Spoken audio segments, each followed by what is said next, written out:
Hello, everyone. This is Critical Failure 3X here, telling you that Baldur's Gate 3 single-handedly saved the gaming industry. For me, at least. I know, obviously, not exactly an unpopular claim now, but a bold one nonetheless. I have my own experiences and my own things to share, and I hope you'll understand why I go out of my way to say such a bold things right off the bat. Ever since my freshman year of high school, I've played really nothing other than competitive multiplayer shooters. I mean, for days, hours on end, I'd grind whatever game me and my friends were playing at the time. And I know that's definitely not a unique experience, especially after the past few years, but it's a huge leap from the kind of gamer I was when I was a little kid. Because growing up, I almost never played multiplayer games. If I did, it was usually with my brothers in the same room. Because I mean, like Fortnite, Overwatch, Rainbow Six Siege, Call of Duty. I mean, if you played any of these games, especially now, you realize how quickly they can get frustrating. And playing those games for about the past 6 years, if my math checks out, I mean, I thought I legit lost all of my passion for video games. It didn't feel good to play video games anymore, not with my friends and not with myself. I'd always say things like, everything sucks now, nothing's good anymore, nothing's ever gonna be good anymore, after playing exclusively as, so clearly I'd become deluded. Like, genuinely, when I think about it, I think the last solo game I played was like on the PS3. I think it was the Transformers Cybertron series, which, by the way, those games fucking go hard. But I'd finally reached my breaking point after my stint with Overwatch 2. From October of 2022 on its launch to, I want to say, August 2023, I'd played that and like maybe a little Fortnite sprinkled in there nonstop. And if you've ever played Overwatch 2, you know that shit gets miserable and fast. But one day, I saw my friend Bunny on Discord playing Baldur's Gate 3, and for a second, the thought, isn't that the bear sex game? Had crossed my mind, but then I thought nothing of it. Then suddenly, the one time I decided to open TikTok that month, I saw a meme about Baldur's Gate. I have no idea what it was about, but it definitely put the game in the forefront of my mind again. And completely out of character for me, it must have been like some divine force that took over my body. I decided to buy the game outright with like zero context as to what it was about or how it played. Like, all I knew was Sex Bear and the meme I saw 20 minutes before that. But I cannot stress enough to you how glad I am that I did that. I mean, I can't tell you how long it's been since I've experienced a video game or even a TV show or a movie without any knowledge of what it's about. Like, it was sort of a culture shock going from like a full library of like FPS bro games to just a straight up fucking D&D game, but I'm so glad I stuck to it. But now you might be asking yourself, why am I framing it as this life-changing, like, industry-shattering game? All I can say about it is that this game found me when I needed it the most. I'll keep this pretty vague to avoid sounding like the fish from SpongeBob that had glass bones, but there's a lot of things in my life that I found out about that not only affected me at that time, but would affect me for the rest of my life. So with all that going on around me, I was in desperate need of some escapism. And Baldur's Gate 3 gave me an experience I had no idea I needed. Look, I'll be honest, it did take me a while to find my footing with the game. It was so bad, in fact, that I couldn't get past the first fight after the Nautiloid, which, for those of you that don't know, it's the "you cannot possibly fuck this up" tutorial mission.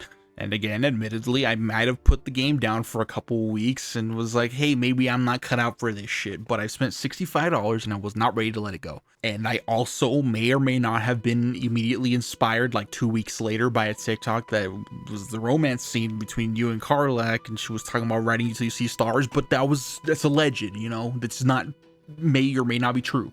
And I may or may not have came home from work that same day and immediately smoked that same fucking fight. For some reason, it's like my third eye opened or something. I just knew exactly how to play the game.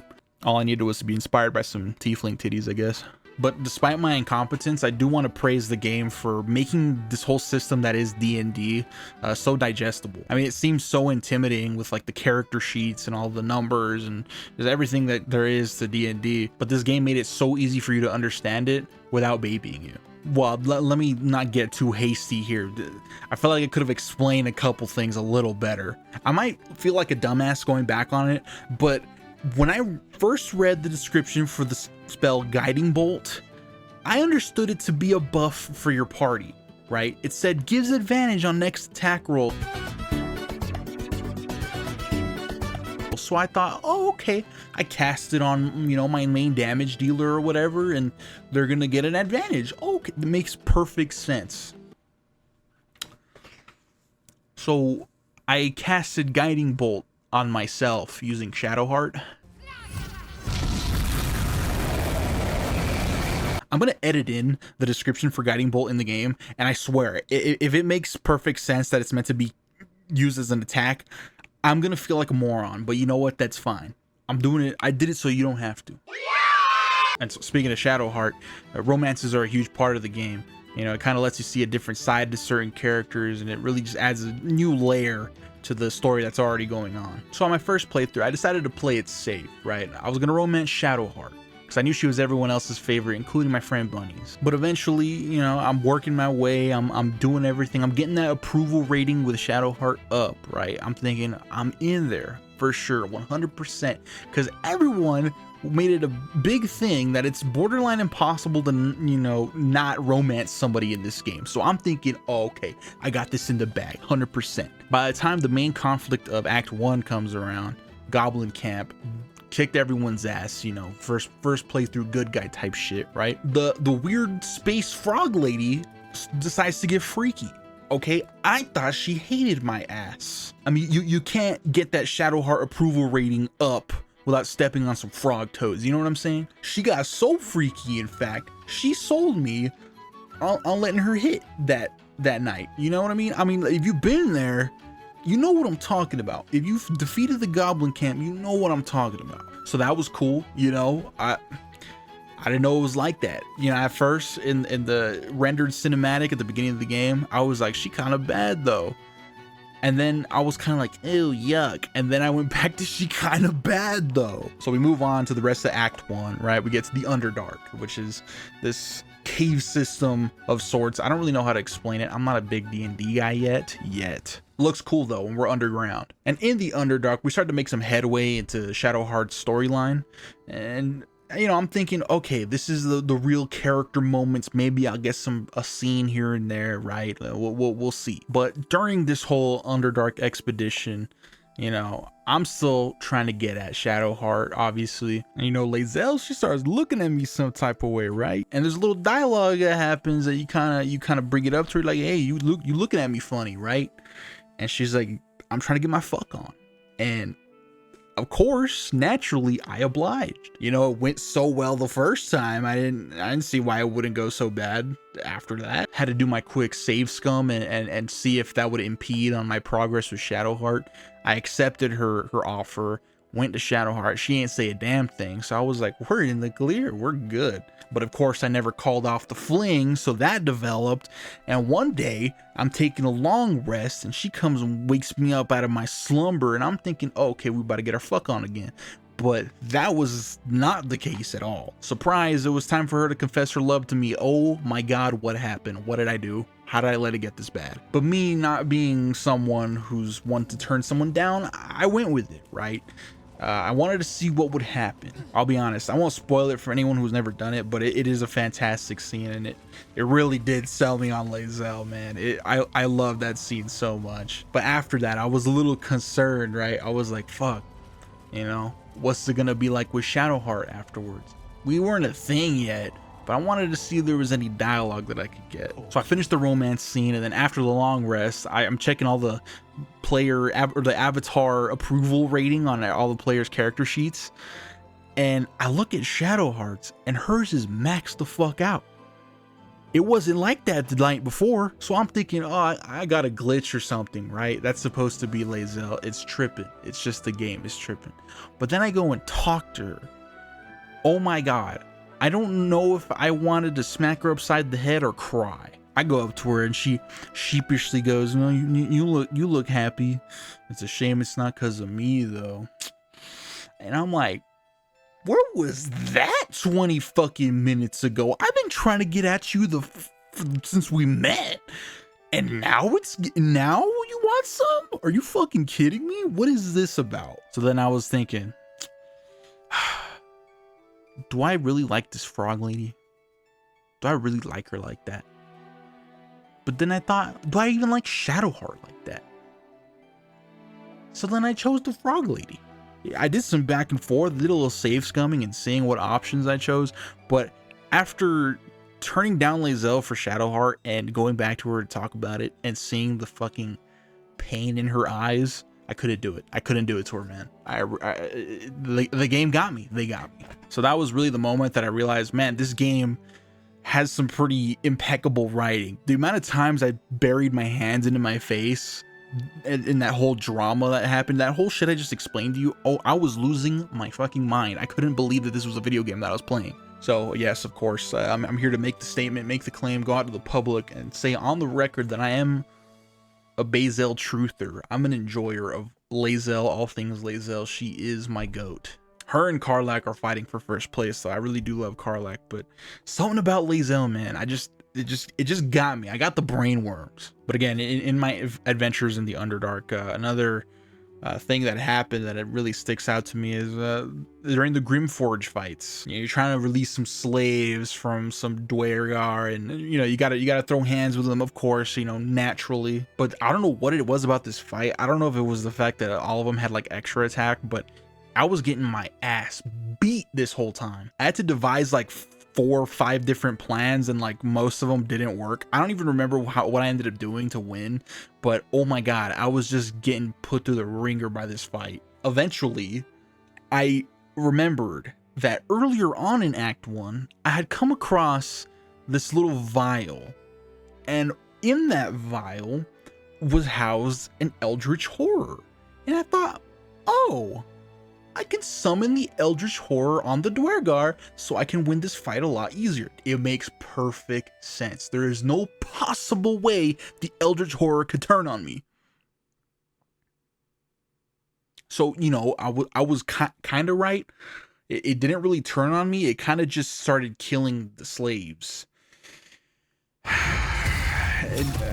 I mean, he's got the right spirit, you know? So I was like, you know, I believed in the eldritch horror. I really believed in my boy to come through and start smoking all the Dwergar, right? I reloaded that save maybe like 4 times, 3-4 times, and I was like, go get him. Every time he went for the innocents. I don't know why. I don't know. He just smelled the fear, I suppose. But anyways, ended up winning that fight. Got through Act 1. Really fun. Really good part of the game. I think Act 2 is definitely my favorite. But, I mean, I could play Act 1 hundreds of times and still not get tired of it. So, Act 2. I mean, Act 2, I really it's the most fun part of the game for me. All of the fights were so good. I loved a lot of the interactions that you get with a lot of people. I mean, just Last Light In was, I mean, it's such a nice time. And also you get to progress Karlach's storyline, which is also very wholesome moment. I won't get really in detail about Act 2 because it's gonna get real spoilery at that point, because you know, everything that happens in Act 2 feels like it's just furthering the story. So, you know, I'll keep the details to a minimum. But definitely one of my favorite things to do in that game is just do really weird shit. Like in Act 2, you can find like a spider corpse, like a big ass spider corpse, and it lets you lick the meat. I'm like, oh, sick. I want to be a fucking weirdo in front of my companions. Awesome. And I started fucking with that spider meat, you know what I mean? And for some reason, the spider meat gave my guy a boner. I is beyond me. I went in for another bite, I'll tell you that. But yes, lots of funny, silly moments to be had in Act 2. And if you do get the good ending for Act 2, you do get a nice little walk-off scene, which I found very touching, very moving. Act 3 is definitely action-packed, you know? You get to talk to a lot of different characters and meet new people, and you know, the game makes the city feel so alive. Like, it lets you talk to most, if not all, of the NPCs that you see walking around. There's like a handful of like refugees and stuff that are walking around that you can't really interact with, but for the most part, the city's well alive. And as much praise as I can give Act 3, I will be honest that it does feel a little incomplete, and it quite literally is. There's a whole section of the city that just wasn't able to be finished, and the devs, there's even an interview back in beta where they were praising and saying, oh man, this one specific part of the city is, I can't wait for everyone to see it, and it wasn't in the game. So, you know, but despite that, it still does feel like a very satisfying conclusion at the end of the game, especially with the new epilogues they added, which On my second playthrough that I just completed recently, I got a little emotional. I'm not gonna lie. That one kind of stung a little bit. But I think my favorite part of Act 3 thus far was Lae'zel's final romance scene. I mean, that scene in itself just perfectly encapsulates the arc she went through throughout the whole game. I mean, she goes from being very prickly with you and being quite literally a slave to her cause to just laying it all out for you and telling you that she wants you to be with her till the end of her days. And when you see the kind of character she starts out as and to see her end up there, it's just, it just does something to you, man. And I want to say that not just her romance scene is the one that got me. I mean, all the romance scenes I have experienced thus far, I mean, they all got their own little charms in them, you know. It's just these characters are written in such a way that it really does make you care. And I think that's really why I think so highly of this game. You know, in a time of desperate need, it reminded me how to feel things. It reminded me how to care about things. I mean, it really is still so insane to me how much this game was able to make me care. So when you're in these times where you're just you feel like you're at your lowest, I mean, this game gave me hope. And I feel like there's a lot of media that's written to inspire people, but this game did more than just inspire me. You know, it reminded me what it felt like to have ambition, what it felt like to care about something or someone. I mean, in all honesty, this game reminded me what it felt like to have hope. And it didn't just give me hope for like the future of video games. I mean, it gave me hope for love. It gave me hope for myself. It just gave me this undying sense of hope. And I know it sounds fucking corny, but you'd be lying if you said you didn't have that one song or artist or TV show or movie that just moved you in a way that nothing else ever had. Everyone has the one thing that found them when they needed it the most. Because after Baldur's Gate, now more than ever, I'm inspired to just try new things, you know, explore new hobbies, listen to new music, or watch a new TV show or movie. Because maybe, just maybe, what I need will find me again. I hope you enjoyed listening to me talk about this game as much as I enjoyed playing it. I mean, those are kind of not very comparable now that I think about it, but you know, I hope you enjoyed nonetheless. And if you haven't already, do yourself a favor and play Baldur's Gate. At least give it a shot, you know? It's so worth it, I promise you. Everything I said is as true as it gets, coming from my heart. I promise it is worth the shot. But hey, let me know, have you played Baldur's Gate? And if you have, how many times have you played it? Did this game move you the way it moved me? You know, I really do want to hear other people's experiences, because I am positive that I'm not the only one that went through something like this. But again, if you did like this video, of course, drop a like, you know, leave a comment, let me know what's up, let me know what you did or didn't like. You know, constructive criticism is always welcome here. And do make sure to subscribe if you want to keep in the loop with all of my future uploads. I will be uploading more videos like this, less of video game funny moment stuff and more of me talking about things I'm passionate about. And of course, you can catch me on all my socials at Quiche3x. I'm also live on twitch.tv/Quiche3x. I'm kind of live whenever I feel like it, so just go ahead and follow me there, and I'm sure you'll get a notification one of these days. But of course, with all that cliche YouTuber stuff out of the way, until I see you in the next live stream or video, take care of yourselves.